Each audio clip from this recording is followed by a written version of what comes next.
ಕರ್ನಾಟಕ ರಾಜ್ಯದ ಜನಪ್ರಿಯ ಮುಖ್ಯಮಂತ್ರಿಗಳು ಇತ್ತೀಚೆಗೆ ದೇವರಾಜ ಅರಸವರ ಸುದೀರ್ಘ ಕಾಲದ ಅಧಿಕಾರದ ದಾಖಲೆಯನ್ನು ಮುರಿದು ಹೊಸ ದಾಖಲೆಯನ್ನು ನಿರ್ಮಿಸಿದಂತಹ ಇನ್ನು ಕೆಲವೇ ದಿನಗಳಲ್ಲಿ ಚರಿತ್ರಾರ್ಹವಾದಂಥ ಒಂದು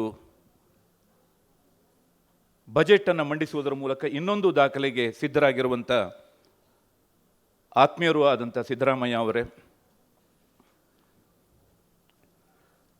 ಭಾರತೀಯ ಶಾಸಕಾಂಗ ಪರಂಪರೆಯಲ್ಲಿ ದಾಖಲೆಯನ್ನು ಬರೆದಂತಹ ಕಳೆದ 45 ವರ್ಷಗಳಿಂದ ಮೇಲ್ಮನೆಯ ಸದಸ್ಯರಾಗಿರುವಂಥ ಉತ್ತರ ಕನ್ನಡ ಜಿಲ್ಲೆಯಿಂದಲೇ ಸತತವಾಗಿ ಆಯ್ಕೆಯಾಗ್ತಾ ಇರುವಂಥ ಕರ್ನಾಟಕ ವಿಧಾನ ಪರಿಷತ್ತಿನ ಸಭಾಪತಿಗಳು ಆತ್ಮೀಯರೂ ಆದಂಥ ಸನ್ಮಾನ್ಯ ಶ್ರೀ ಬಸವರಾಜ ಹೊರಟ್ಟಿಯವರೇ, ಈ ಕಾರ್ಯಕ್ರಮದಲ್ಲಿ ಭಾಗವಹಿಸಿರುವಂಥ ಆತ್ಮೀಯ ಸಚಿವದ್ವಯರು, ಆತ್ಮೀಯರಾದಂಥ ಶಿವರಾಜ್ ತಂಗಡಗಿಯವರೇ, ಮತ್ತೊಬ್ಬ ಸಚಿವರಾದಂಥ ಉತ್ತರ ಕನ್ನಡ ಜಿಲ್ಲೆಯ ಉಸ್ತುವಾರಿ ಸಚಿವರು ಆದಂಥ ಶ್ರೀ ಮಂಕಾಳ ವೈದ್ಯ ಅವರೇ,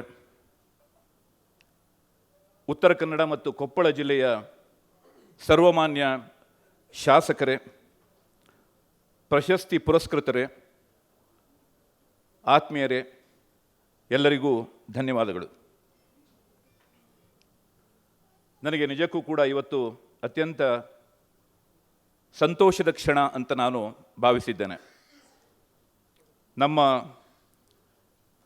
ಸ್ಥಳೀಯ ಪತ್ರಿಕೆಯೊಂದರ ಕಾರ್ಯಕ್ರಮದಲ್ಲಿ ಭಾಗವಹಿಸಬೇಕು ಅಂತ ನಾನು ನಮ್ಮ ಮಾನ್ಯ ಮುಖ್ಯಮಂತ್ರಿಗಳವರನ್ನು ಕೇಳಿಕೊಂಡಾಗ ಮರು ಮಾತಿಲ್ಲದೆ ಅವರು ಈ ಕಾರ್ಯಕ್ರಮಕ್ಕೆ ಆಗಮಿಸುವುದರ ಮೂಲಕ ತಮ್ಮ ಬಿಡುವಿಲ್ಲದ ಕಾರ್ಯಕ್ರಮಗಳ ಮಧ್ಯದಲ್ಲೂ ಕೂಡ ಬೆಳಿಗ್ಗೆ ಕರ್ನಾಟಕ ವಿಧಾನಮಂಡಲದ ಕಲಾಪಗಳಿದ್ದು, ಅದಾದ ಬಳಿಕ ಕ್ಯಾಬಿನೆಟ್ ಮೀಟಿಂಗ್ ಇತ್ತು. ಆ ಎಲ್ಲ ತಮ್ಮ ದೈನಂದಿನ ಒತ್ತಡಗಳ ನಡುವೆಯೂ ಕೂಡ ಇವತ್ತಿನ ಈ ಕಾರ್ಯಕ್ರಮದಲ್ಲಿ ಅವರು ಬಂದಿರುವಂಥದ್ದು ನಮಗೆ ನಿಜಕ್ಕೂ ನಮ್ಮ ಹೃದಯ ತುಂಬಿ ಬಂದಿದೆ ಅನ್ನುವಂಥ ಒಂದು ಮಾತನ್ನು ನಾನು ಈ ಸಂದರ್ಭದಲ್ಲಿ ಹೇಳಲಿಕ್ಕೆ ಇಷ್ಟಪಡ್ತೇನೆ. ಹೀಗಾಗಿ ನಾನು ನಮ್ಮ ಪತ್ರಿಕೆಯ ಪರವಾಗಿ ಹಾಗೂ ಇಲ್ಲಿ ಸೇರಿರುವಂಥ ಎಲ್ಲ ಓದುಗ ಮಿತ್ರರ ಪರವಾಗಿ ಅವರಿಗೆ ವಿಶೇಷವಾದಂಥ ಒಂದು ಧನ್ಯತೆಯನ್ನು ನಾನು ಇಲ್ಲಿ ಅರ್ಪಿಸಲಿಕ್ಕೆ ಇಷ್ಟಪಡ್ತೇನೆ.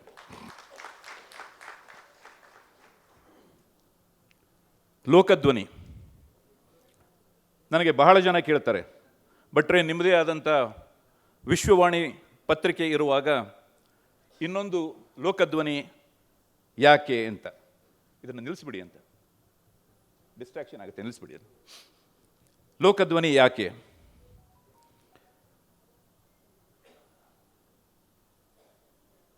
ನಲವತ್ತೆರಡು ವರ್ಷಗಳ ಹಳೆಯ ಪತ್ರಿಕೆ ಲೋಕಧ್ವನಿ. ನಾನು ಆಗ ತಾನೇ ಪತ್ರಿಕೋದ್ಯಮ ಶಿಕ್ಷಣವನ್ನು ಓದ್ತಾ ಇರುವಂಥ ಒಂದು ಸಂದರ್ಭದಲ್ಲಿ ಸಿರಸಿಯಲ್ಲಿ ಆರಂಭವಾದಂಥ ಒಂದು ಪತ್ರಿಕೆ ಲೋಕಧ್ವನಿ. ನಮಗೆ ಆಗ ಇನ್ನೂ ಪತ್ರಕರ್ತನಾಗಬೇಕು ಅನ್ನುವಂಥ ಒಂದು ಹಂಬಲವೂ ಕೂಡ ಇರಲಿಲ್ಲ ನನಗೆ. ಆ ದಿನಗಳಲ್ಲಿ ನಾನು ಲೋಕಧ್ವನಿಯನ್ನು ಓದಲಿಕ್ಕೆ ಆರಂಭ ಮಾಡಿ ಇವತ್ತಿನ ತನಕನೂ ಕೂಡ ಬೆಳಗಿನ ಪತ್ರಿಕೆಯಾಗಿ, ಬೆಳಗಿನ ಓದಿನ ಸರಕಾಗಿ ನನ್ನ ಜೀವನವನ್ನು ಆಕ್ರಮಿಸಿಕೊಂಡು ಬಂದಿರುವಂಥದ್ದು ಲೋಕಧ್ವನಿ. ಕಳೆದ 6 ವರ್ಷಗಳ ಹಿಂದೆ ನನ್ನ ಭಾವನವರಾದಂತಹ ಕಾಂಗ್ರೆಸ್ಸಿನ ಶಾಸಕರಾದಂಥ ದಿವಂಗತ ಉಮೇಶ್ ಭಟ್ ಅವರ ನಿಧನದ ನಂತರ ಈ ಪತ್ರಿಕೆಯನ್ನು ನಾನು ಅದರ ನೇತೃತ್ವವನ್ನು ವಹಿಸಿಕೊಂಡು ಇವತ್ತಿನ ತನಕ ನಡೆಸಿಕೊಂಡು ಬರ್ತಾ ಇದ್ದೇನೆ. ನನಗೆ ಬಹಳ ಜನ ಕೇಳ್ತಾರೆ, ಈಗಾಗಲೇ ನಾನು ಹೇಳಿದಾಗೆ ಲೋಕಧ್ವನಿ ಮತ್ತು ವಿಶ್ವವಾಣಿ ಇನ್ನೊಂದು ಪತ್ರಿಕೆ ಅಗತ್ಯ ಇತ್ತ, ನಿಮಗೆ ಒಂದು ಜಿಲ್ಲಾ ಮಟ್ಟದ ಪತ್ರಿಕೆ ಅಗತ್ಯ ಇತ್ತ ಅಂತ. ನಾನು ಅವರಿಗೆ ಭಾಳ ಸರಳವಾಗಿ ಹೇಳುವಂಥದ್ದು ಅಂತಂದರೆ, ಎರಡೂ ಕೂಡ ಒಂದೇ. ವಿಶ್ವ ಅಂತಂದ್ರೂ ಒಂದೇ, ಲೋಕ ಅಂತಂದ್ರೂ ಒಂದೇ, ವಾಣಿ ಅಂದರೂ ಒಂದೇ, ಧ್ವನಿ ಅಂದರೂ ಕೂಡ ಒಂದೇ. Vishwavani is equal to Lokadhwani. ಅದರ ಎರಡು ಹೆಸರು ಕೂಡ ಒಂದೇ ಆಗಿದೆ ಅಂತ. ಅದನ್ನು ಎರಡನ್ನೂ ಕೂಡ ಪ್ರತ್ಯೇಕಿಸಿ ನೋಡಲಿಕ್ಕೆ ಸಾಧ್ಯ ಇಲ್ಲ. ನಿಮಗೆ ವಿಶ್ವವಾಣಿ ರಾಜ್ಯ ಮಟ್ಟದ ಪತ್ರಿಕೆಯಾಗಿದ್ದರೆ, ಲೋಕಧ್ವನಿ ಉತ್ತರ ಕನ್ನಡ ಮತ್ತು ಕಳೆದ 1 ವರ್ಷಗಳಿಂದ ಕೊಪ್ಪಳ ಜಿಲ್ಲೆಯ ಪತ್ರಿಕೆಯಾಗಿ ಇದು ಅಲ್ಲಿನ ಜನರ ಅನೇಕ ಸಮಸ್ಯೆಗಳಿಗೆ ಸ್ಪಂದನೆಯನ್ನು ನೀಡುತ್ತಾ ಬರ್ತಾ ಇರುವಂಥದ್ದನ್ನು ನೀವೆಲ್ಲರೂ ಕೂಡ ಗಮನಿಸಿದ್ದೀರಿ.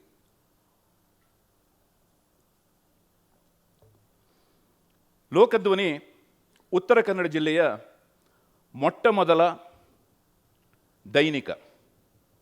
ಇದಕ್ಕಿಂತ ಮುಂಚೆ ರಾಮಕೃಷ್ಣ ಹೆಗಡೆಯವರು ಕೂಡ ಒಂದು ವಾರಪತ್ರಿಕೆಯನ್ನು ನಡೆಸ್ತಾ ಇದ್ದರು. ಅವರು ತಮ್ಮ ರಾಜಕೀಯದ ಆರಂಭಿಕ ದಿನಗಳಲ್ಲಿ ಅವರು ಕೂಡ ಒಂದು ಪತ್ರಿಕೆಯಲ್ಲಿ ಕೆಲಸ ಮಾಡ್ತಾ ಇದ್ದರು. ಸಿರಸಿ ಸಮಾಚಾರ, ಮುನ್ನಡೆ, ಇದು ಸಿರಸಿಯಿಂದ ಬರ್ತಾ ಇದ್ದಂತಹ ಬಹಳ ಜನಪ್ರಿಯ ಪತ್ರಿಕೆಗಳಾಗಿದ್ದವು. ಆದರೆ ಅವೆಲ್ಲವೂ ಕೂಡ ವಾರಪತ್ರಿಕೆ ಮತ್ತು ಪಾಕ್ಷಿಕಗಳಾಗಿದ್ದವು. ಆದರೆ 1983ರಲ್ಲಿ ಮೊಟ್ಟ ಮೊದಲ ಬಾರಿಗೆ ಲೋಕಧ್ವನಿ ಪತ್ರಿಕೆ ದೈನಿಕವಾಗಿ, ಅಂದರೆ ದಿನಪತ್ರಿಕೆಯಾಗಿ ಆರಂಭ ಆಯಿತು. ಇವತ್ತು ಲೋಕಧ್ವನಿ ಇಡೀ ಉತ್ತರ ಕನ್ನಡದಲ್ಲಿ ಎಷ್ಟು ಪ್ರಸಿದ್ಧವಾಗಿದೆ ಮತ್ತು ಜನಪ್ರಿಯವಾಗಿದೆ ಹೇಳೋದಕ್ಕೆ ಒಂದು ಉದಾಹರಣೆಯನ್ನು ಕೊಡ್ತೇನೆ. ಸಂಯುಕ್ತ ಕರ್ನಾಟಕದ ಬಗ್ಗೆ ಒಂದು ಮಾತಿದೆ, ನಮ್ಮ ಹೊರಟ್ಟಿಯವರಿಗೆ ತುಂಬ ಚೆನ್ನಾಗಿ ಗೊತ್ತಿದೆ. ಹುಬ್ಬಳ್ಳಿ ಧಾರವಾಡದಲ್ಲಿ ಯಾರಾದರೂ ತೀರ್ಕೊಂಡಿದ್ದರೆ ಅದು ಸಂಯುಕ್ತ ಕರ್ನಾಟಕದಲ್ಲಿ ಬರಬೇಕು.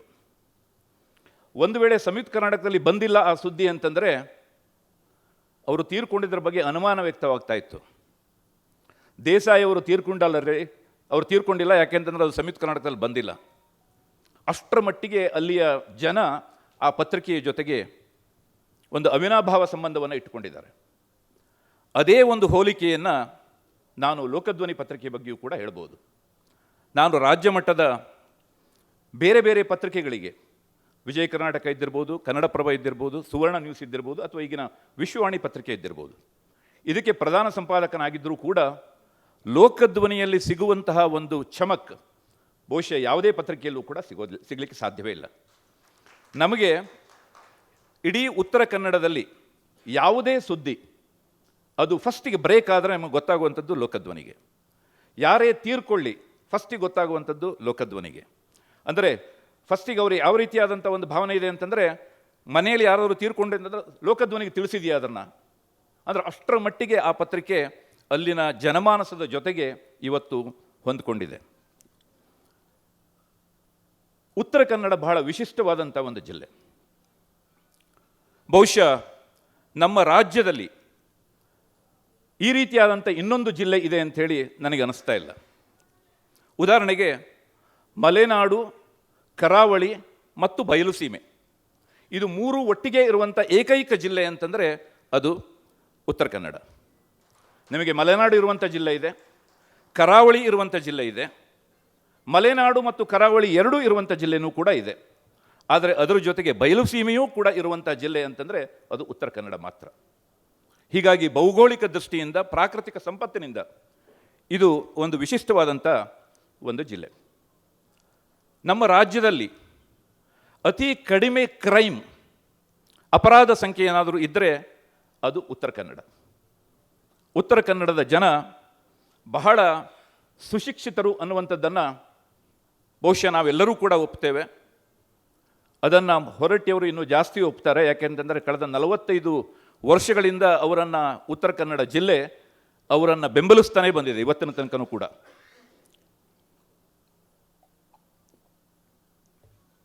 ಅತಿ ಹೆಚ್ಚು ಸಾಕ್ಷರರು ಇರುವಂಥ ಜಿಲ್ಲೆಯೂ ಕೂಡ ಉತ್ತರ ಕನ್ನಡ ನಮ್ಮ ರಾಜ್ಯದಲ್ಲಿ. ಹಾಗೆ ಅತಿ ಹೆಚ್ಚು ಜಲಪಾತಗಳು ಇರುವಂಥ ಜಿಲ್ಲೆಯೂ ಕೂಡ ಉತ್ತರ ಕನ್ನಡ. ಶಿವರಾಮ್ ಹೆಬ್ಬಾರ್ ಅವರು ಇದ್ದಾರೆ ಇಲ್ಲಿ, ಅವರ ಕ್ಷೇತ್ರದಲ್ಲಿ ಒಂದೇನೆ 27 ಜಲಪಾತಗಳಿದೆ. ಒಂದು ತಾಲೂಕಿನಲ್ಲಿ 27 ಜಲಪಾತಗಳಿದೆ. ಅಂಥ ಒಂದು ವಿಶಿಷ್ಟವಾದಂಥ ಒಂದು ಜಿಲ್ಲೆ ಉತ್ತರ ಕನ್ನಡ. ಶರಾವತಿ, ಅಘನಾಶಿನಿ, ವರದ, ಗಂಗೊಳ್ಳಿ, ಬೇಡ್ತಿ ಸೇರಿದ ಹಾಗೆ ಸುಮಾರು 10ಕ್ಕೂ ಹೆಚ್ಚು ನದಿಗಳು ಇರುವಂಥ ಒಂದು ಜಿಲ್ಲೆ ಉತ್ತರ ಕನ್ನಡ. ಸುಮಾರು 80ರಷ್ಟು ಜನ ಅಲ್ಲಿ ಕೃಷಿಕರು, ಕೃಷಿಪ್ರಿಯರು. ಅತಿ ಹೆಚ್ಚು ಅರಣ್ಯ ಇರುವಂಥ ಜಿಲ್ಲೆಯೂ ಕೂಡ ಉತ್ತರ ಕನ್ನಡ. 72% ಭೂಭಾಗ ಅರಣ್ಯಗಳಿಂದ ಆವರಿಸಿಕೊಂಡಿದೆ. ಏಷ್ಯಾದ ಮೊಟ್ಟ ಮೊದಲ ನೌಕಾನೆಲೆ ಇರುವಂಥದ್ದು ಕೂಡ ಉತ್ತರ ಕನ್ನಡದಲ್ಲಿ, ಸೀಬರ್ಡ್. ನಮ್ಮ ನಾಡಿನ ಅತ್ಯಂತ ಸಮೃದ್ಧವಾದಂತಹ, ಶ್ರೀಮಂತವಾದಂತಹ ಯಕ್ಷಗಾನದ ತವರೂರು ಕೂಡ ಉತ್ತರ ಕನ್ನಡ ಜಿಲ್ಲೆ. ಒಂದು ಜಿಲ್ಲೆಯಲ್ಲಿ ಎಷ್ಟು ದೇವಸ್ಥಾನಗಳು ಇರಬಹುದು ಅನ್ನುವಂಥ ಒಂದು ಲೆಕ್ಕಾಚಾರವನ್ನು ಮಾಡಿದರೆ ಉತ್ತರ ಕನ್ನಡ ಜಿಲ್ಲೆಯಲ್ಲಿ 1800ಕ್ಕೂ ಹೆಚ್ಚು ದೇವಸ್ಥಾನಗಳು ಇರುವಂಥದ್ದನ್ನು ನಾವು ಕಾಣ್ತೇವೆ. ಆಫ್ರಿಕಾದ ಮೂಲದವರು ಅಂತ ನಾವು ಭಾವಿಸುವಂತಹ ಸಿದ್ಧಿ ಜನಾಂಗದವರು ಕೂಡ ಇರುವಂಥದ್ದು ಉತ್ತರ ಕನ್ನಡ ಜಿಲ್ಲೆಯಲ್ಲಿ. ಉತ್ತರ ಕನ್ನಡ ಒಂದು ವಿಶೇಷವಾದಂತಹ ಒಂದು ಜಿಲ್ಲೆ ಅನ್ನುವುದರಲ್ಲಿ ಎರಡು ಮಾತು ಇಲ್ಲವೇ ಇಲ್ಲ. ಹೀಗಾಗಿ ಆ ಜಿಲ್ಲೆಯಿಂದ ಬಂದಂತಹ ಸಾಧಕರು ಕೂಡ ವಿಶಿಷ್ಟ ಸಾಧನೆಯನ್ನು ಮಾಡಿದಂಥವರು. ಅಂತಹ 30 ಸಾಧಕರನ್ನು ಇವತ್ತು ನಾವು ಅವರಿಗೆ ಸನ್ಮಾನ ಮಾಡುವಂತಹ ಒಂದು ಕಾರ್ಯಕ್ರಮವನ್ನು ಇವತ್ತು ಹಮ್ಮಿಕೊಂಡಿದ್ದೇವೆ. ಇವತ್ತು ನಮ್ಮ ರಾಜ್ಯ ಇರಬಹುದು, ಹೊರ ರಾಜ್ಯ ಇರಬಹುದು, ಅಥವಾ ಹೊರ ದೇಶ ಇರಬಹುದು, ಉತ್ತರ ಕನ್ನಡದ ಜನ ಎಲ್ಲ ಕ್ಷೇತ್ರಗಳಲ್ಲೂ ಕೂಡ ಆವರಿಸಿಕೊಂಡಿರುವಂಥದ್ದನ್ನು ನಾವು ನೋಡ್ತೇವೆ. ಇನ್ನು ಪತ್ರಿಕೋದ್ಯಮ ಕ್ಷೇತ್ರವನ್ನೇ ತಗೊಳ್ಳಿ. ಇವತ್ತು ರಾಜ್ಯ ಮಟ್ಟದ 6 ಪತ್ರಿಕೆಗಳಿಗೆ ಉತ್ತರ ಕನ್ನಡದವರೇ ಪ್ರಧಾನ ಸಂಪಾದಕರು. ನೀವು ವಿಶ್ವವಾಣಿ ತಗೊಳ್ಳಿ, ಪ್ರಜಾವಾಣಿ ತಗೊಳ್ಳಿ, ಕನ್ನಡಪ್ರಭ ತಗೊಳ್ಳಿ, ಸಂಯುಕ್ತ ಕರ್ನಾಟಕ ತಗೊಳ್ಳಿ, ಲೋಕಧ್ವನಿ ತಗೊಳ್ಳಿ, ಎಲ್ಲ ಪತ್ರಿಕೆಗಳಿಗೂ ಕೂಡ ಸಂಪಾದಕರು, ಪ್ರಧಾನ ಸಂಪಾದಕರಾದವರು ಉತ್ತರ ಕನ್ನಡದವರು. ಇವತ್ತು ನೀವು ರಾಜ್ಯ ಮಟ್ಟದ ಯಾವುದೇ ಟಿ ವಿ ಚಾನಲ್ಗೆ ಹೋಗಿ, ಯಾವುದೇ ನ್ಯೂಸ್ ಪೇಪರ್ ಆಫೀಸಿಗೆ ಹೋಗಿ, ಅತಿ ಹೆಚ್ಚು ಜನ ಪತ್ರಕರ್ತರಿರುವಂಥದ್ದು ಕೂಡ ಅವರು ಉತ್ತರ ಕನ್ನಡದವರೇ. ಯಲ್ಲಾಪುರದ ಒಂದೇ ಒಂದು ತಾಲೂಕಿನಲ್ಲಿ 31 ಜನ ಕಾರ್ಟೂನಿಸ್ಟ್ಗಳಿದ್ದಾರೆ. ಅದು ಕೂಡ ಒಂದು ವಿಶೇಷ. ದಿನಕರ ದೇಸಾಯಿಯವರಂತಹ, ರಾಮಕೃಷ್ಣ ಹೆಗಡೆಯವರಂತಹ ಧೀಮಂತ ರಾಜಕಾರಣಿಗಳು, ರಾಷ್ಟ್ರ ಮಟ್ಟದಲ್ಲಿ ಹೆಸರು ಮಾಡದಂತಹ ರಾಜಕಾರಣಿಗಳು ಕೂಡ ಉತ್ತರ ಕನ್ನಡದ ಮೂಲದವರು. ಹೀಗಾಗಿ ಇಂತಹ ಜಿಲ್ಲೆಯಲ್ಲಿ ಮೂಡಿದಂತಹ ಪ್ರತಿಭೆಗಳನ್ನು ನಮ್ಮ ರಾಜ್ಯದಲ್ಲಿ, ರಾಜ್ಯದ ರಾಜಧಾನಿ ಬೆಂಗಳೂರಿನಲ್ಲಿ ಸ್ವತಃ ಮುಖ್ಯಮಂತ್ರಿಗಳವರ ಕೈಯಿಂದ ಅವರಿಗೆ ಸನ್ಮಾನ ಮಾಡಬೇಕು ಅನ್ನುವಂಥದ್ದು ನಮ್ಮ ಬಹುದಿನಗಳ ಒಂದು ಕನಸಾಗಿತ್ತು. ಅದು ಇವತ್ತು ನೆರವೇರ್ತಾ ಇದೆ. ಮುಖ್ಯಮಂತ್ರಿಯವರು ಪ್ರಾದೇಶಿಕ ಪತ್ರಿಕೆ ಅಥವಾ ಜಿಲ್ಲಾ ಮಟ್ಟದ ಪತ್ರಿಕೆ ಅನ್ನುವಂತಹ ಒಂದು ಭೇದ ಭಾವವನ್ನು ಮಾಡದೆ ಇಂಥ ಒಂದು ಅಪರೂಪದ ಕಾರ್ಯಕ್ರಮದಲ್ಲಿ ಭಾಗಿಯಾಗಿರುವಂಥದ್ದು ನಿಜಕ್ಕೂ ಕೂಡ ಸಂತೋಷದ ವಿಷಯ. ಅವರಿಗೆ ಜಿಲ್ಲಾ ಮಟ್ಟದ ಪತ್ರಿಕೆಯೂ ಕೂಡ ಹೇಗೆ ಒಂದು ಸಮಾಜದಲ್ಲಿ ಬದಲಾವಣೆಯನ್ನು ತರಬಹುದು ಅನ್ನುವುದನ್ನು ಅವರು ಈ ಮೂಲಕ ಅನುಮೋದಿಸಿದ್ದಾರೆ ಅನ್ನುವಂಥದ್ದ ಭಾವನೆಯನ್ನು ನಾನು ಇಲ್ಲಿ ವ್ಯಕ್ತಪಡಿಸ್ತಾ, ಇವತ್ತಿನ ಈ ಕಾರ್ಯಕ್ರಮದಲ್ಲಿ ಭಾಗಿಯಾಗಿರುವಂಥ ನಮ್ಮ ಬಸವರಾಜ್ ಹೊರಟ್ಟಿಯವರು, ಬಹುಶಃ ಈಗಾಗಲೇ ಅವರು ಅತಿ ಹೆಚ್ಚು ಸಲ ಮೇಲ್ಮನೆಯ ಸದಸ್ಯರಾಗಿ ಆಯ್ಕೆಯಾಗೋದ್ರ ಮೂಲಕ ಒಂದು ದಾಖಲೆಯನ್ನು ಬರೆದಂಥವರು.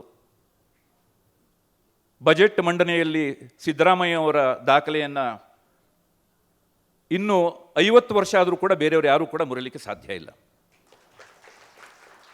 ಇನ್ನು 50 ವರ್ಷದ ನಂತರ ಅವರ ದಾಖಲೆಯನ್ನು ಮುರಿಬೇಕು ಅಂತಲೇ ಯಾರಾದರೂ ಹುಟ್ಟು ಬರಬೇಕು. ಅವರು ಒಂದನೇದಾಗಿ ಆ ರೀತಿಯಾದ ಅವಕಾಶ ಸಿಗಬೇಕು, ಎರಡನೇದಾಗಿ ಆ ರೀತಿಯಾದಂಥ ಒಂದು ಖಾತೆ ಸಿಗಬೇಕು, ಪೋರ್ಟ್ಫೋಲಿಯೋ ಸಿಗಬೇಕು. ಅಷ್ಟು ಲಾಂಗ್ ಇನ್ನಿಂಗ್ಸನ್ನು ಆಡುವಂತಹ ರಾಜಕಾರಣಿಗಳು ಈ ದಿನಗಳಲ್ಲಿ ದೇವದುರ್ಲಭ ಆಗಿರುವಂಥ ಒಂದು ಸಂದರ್ಭದಲ್ಲಿ ಬಹುಶಃ ಸಿದ್ದರಾಮಯ್ಯನವರ ಈ ದಾಖಲೆ ಬಹುಶಃ ಕರ್ನಾಟಕ ರಾಜಕಾರಣದಲ್ಲಿ ಯಾರೂ ಕೂಡ ಮುರಿಲಿಕ್ಕೆ ಆಗದ ಒಂದು ಅವಿಚ್ಛಿನ್ನವಾದಂಥ ಒಂದು ದಾಖಲೆಯಾಗಿ ಉಳಿಯುತ್ತೆ ಅಂತ ನಾನು ಭಾವಿಸ್ತೇನೆ. ಹಾಗೆಯೇ ಕರ್ನಾಟಕದ ಮುಖ್ಯಮಂತ್ರಿಯಾಗಿ ಅವರು ಕಳೆದ 2 ಅವಧಿಯಲ್ಲಿ ಹಮ್ಮಿಕೊಂಡಿರುವಂಥ ಕಾರ್ಯಕ್ರಮಗಳು ಜನಸದೃಶ್ಯವಾಗಿದೆ, ಎಲ್ಲರಿಗೂ ಕೂಡ ದೃಗ್ಗೋಚರ ಆಗಿರುವಂಥದ್ದು. ಅಂತಹ ಒಬ್ಬ ಜನಪ್ರಿಯ ನಾಯಕರು, ಮುಖ್ಯಮಂತ್ರಿಗಳು ಇವತ್ತಿನ ಕಾರ್ಯಕ್ರಮದ ಸಾನ್ನಿಧ್ಯವನ್ನು ವಹಿಸಿರುವಂಥದ್ದು ಯೋಗ ಅಂತ ನಾನು ಭಾವಿಸ್ತಾ, ಈ ಸಂದರ್ಭದಲ್ಲಿ ನಮ್ಮ ಆಮಂತ್ರಿತರ ಎಲ್ಲರೂ ಕೂಡ ಬಹಳ ಕಡಿಮೆ ಅವಧಿಯಲ್ಲಿ ಇಲ್ಲಿ ಭಾಗವಹಿಸಿರುವಂಥದ್ದು ನನಗೆ ಸಂತೋಷವನ್ನು ತಂದುಕೊಟ್ಟಿದೆ. ನಾವು ಹಿಂದಿನ ವರ್ಷ ಲೋಕಧ್ವನಿಯ ಕೊಪ್ಪಳ ಆವೃತ್ತಿಯನ್ನು ಆರಂಭಿಸಿದಾಗ ನಮಗೆ ಸಹಕಾರವನ್ನು ಕೊಟ್ಟಂಥವರು ನಮ್ಮ ಶಿವರಾಜ ತಂಗಡಗಿಯವರು. ಅವರು ಹೇಳಿದರು ಅಂತ, ನಮ್ಮ ಭಾಗದಲ್ಲಿ ಸ್ಥಳೀಯ ಪತ್ರಿಕೆಗಳು ಸಾಕಷ್ಟು ಇದ್ದರೂ ಕೂಡ ಅದರಲ್ಲಿ ವೃತ್ತಿಪರತೆ ಇಲ್ಲದೇ ಇರುವಂಥದ್ದನ್ನು ನಾನು ಗಮನಿಸಿದ್ದೇನೆ. ನೀವು ಯಾಕೆ ಕೊಪ್ಪಳ ಆವೃತ್ತಿಯನ್ನು ಆರಂಭಿಸಬಾರದು ಅಂತ ನಮಗೆ ಹೇಳಿದಾಗ, ಅವರ ಒತ್ತಾಸೆಯ ಮೇರೆಗೆ ನಾವು ಕೊಪ್ಪಳ ಆವೃತ್ತಿಯನ್ನು ಕೂಡ, ಲೋಕಧ್ವನಿಯ ಕೊಪ್ಪಳ ಆವೃತ್ತಿಯನ್ನು ಕೂಡ ನಾವು ಆರಂಭ ಮಾಡಿದ್ದೇವೆ. ಮುಂದಿನ 2 ತಿಂಗಳ ಅವಧಿಯಲ್ಲಿ ಶಿವಮೊಗ್ಗದಲ್ಲಿ ಹಾಗೂ ಸೆಪ್ಟೆಂಬರ್ದಲ್ಲಿ ಮೈಸೂರು ಆವೃತ್ತಿಯನ್ನು ಕೂಡ, ಲೋಕಧ್ವನಿಯ ಮೈಸೂರು ಆವೃತ್ತಿಯನ್ನು ಕೂಡ ಆರಂಭ ಮಾಡ್ತಾ ಇದ್ದೇವೆ. ಮತ್ತೊಬ್ಬ ಸಚಿವರಾದಂತಹ ಮಂಕಾಳ ವೈದ್ಯ ಅವರು ನಮ್ಮ ವಿಶ್ವವಾಣಿ ಇದ್ದಿರ್ಬೋದು ಅಥವಾ ಲೋಕಧ್ವನಿ ಇದ್ದಿರ್ಬೋದು, ಈ ಎರಡೂ ಪತ್ರಿಕೆಗಳಿಗೆ ಬೆನ್ನೆಲುಬಾಗಿ ಮೊದಲಿನಿಂದನೂ ಕೂಡ ಸಹಕಾರವನ್ನು ಕೊಡ್ತಾ ಬಂದಂಥವರು. ಅವರು ಕೂಡ ಇವತ್ತಿನ ಕಾರ್ಯಕ್ರಮದಲ್ಲಿ ಭಾಗವಹಿಸಿರುವಂಥದ್ದು ಯೋಗ. ಹಾಗೆ ಮಾಜಿ ಸಚಿವರು ಮತ್ತು ಹಾಲಿ ಶಾಸಕರೂ ಆದಂಥ ಸನ್ಮಾನ್ಯ ಶಿವರಾಮ ಹೆಬ್ಬಾರ್ ಅವರು ಕೂಡ ನಮ್ಮ ಈ ಪತ್ರಿಕಾ ಕೈಂಕರ್ಯದ ಜೊತೆಗೆ ಯಾವತ್ತೂ ನಮ್ಮ ಜೊತೆಗೆ ಇದ್ದು ನಮ್ಮನ್ನು ಹರಸಿದಂಥವರು. ಜೊತೆಯಲ್ಲಿ ನಮ್ಮ ಎಲ್ಲ ಪ್ರಾಯೋಜಕರು ಹಾಗೂ ನಮ್ಮ ಆತ್ಮೀಯ ಹಿತೈಷಿಗಳು ಕೂಡ ಇವತ್ತಿನ ಕಾರ್ಯಕ್ರಮದಲ್ಲಿ ಬಂದಿರುವಂಥದ್ದು ಬಹಳ ಸಂತೋಷವನ್ನು ತಂದುಕೊಟ್ಟಿದೆ. ನಾನು ನಿಮ್ಮೆಲ್ಲರಿಗೆ ಮತ್ತೊಮ್ಮೆ ಶಿರವಾಗಿ ಧನ್ಯವಾದಗಳನ್ನು ಹೇಳ್ತಾ ನಿಮಗೆಲ್ಲರಿಗೂ ಕೂಡ ವಂದಿಸ್ತೇನೆ. ನಮಸ್ಕಾರ.